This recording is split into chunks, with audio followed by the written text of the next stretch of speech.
Я беру 2 половины одной куриной грудки. Весит моя курочка 500 граммов. Мясо нарезаю на небольшие порционные кусочки. Курице добавляю 3 столовых ложки сметаны. Вместо сметаны можно взять жирный йогурт или майонез по вашему вкусу. И кладу следующие приправы. Чайная ложка сухого молотого чеснока. Хорошая щепотка черного молотого перца. Чайная ложка сухого укропа. И чайная ложка сладкой молотой паприки. А также, конечно, курицу посолим по вкусу. А теперь всю эту ароматную красоту хорошо втираем в куриное мясо. Курочка получится сочной, нежной и очень вкусной. Дальше я беру 6 картофелин. Это 700 граммов. Картошку нарезаю тонкими пластинками, примерно 3 мм толщиной. Вот так.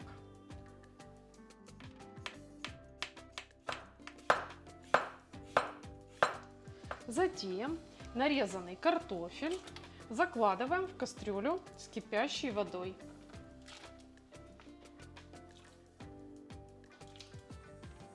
После закипания картошку варим 1 минуту, ну максимум 1,5. Такая хитрость с отвариванием картошки очень хорошо позволит нам сократить время приготовления блюда. Затем сливаем воду с картошки и посолим ее по вкусу. А также добавим приправы. Немного черного молотого перца, 1 чайную ложку сухого молотого чеснока, 1 чайную ложку сухого укропа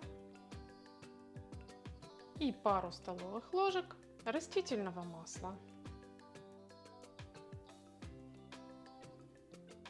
Аромат просто потрясающий.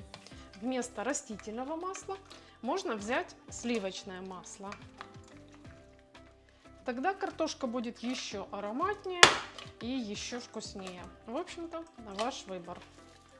Подготовим форму для запекания.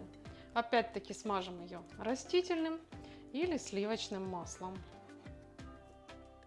Половину картофеля, может быть чуть больше, высыпаем в форму и распределяем. На картошку сверху выкладываем филе. Стараемся класть курочку равномерным слоем по толщине. Блюдо еще сырое, но уже сейчас пахнет потрясающе аппетитно. Верхним слоем мы выкладываем оставшуюся картошку. И, конечно же, распределяем ее равномерно. Теперь будущую вкуснятину ставим в разогретую духовку запекаться при 190 градусах Цельсия или 374 градусах Фаренгейта.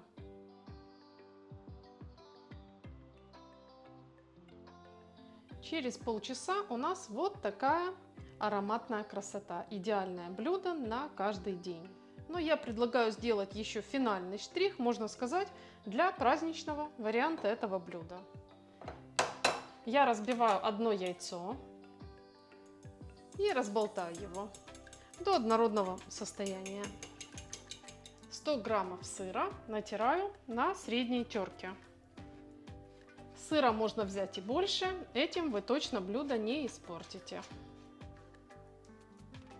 Натертый сыр высыпаем в яйцо и просто перемешиваем. Такая комбинация сыра с яйцом будет гораздо вкуснее, чем просто один сыр. Дальше я беру 1 крупный помидор.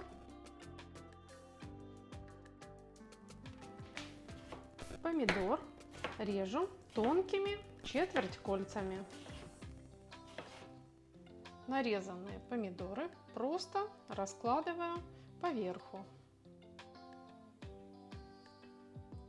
На помидоры сверху выкладываю яичный сыр и распределяю при помощи вилки равномерно.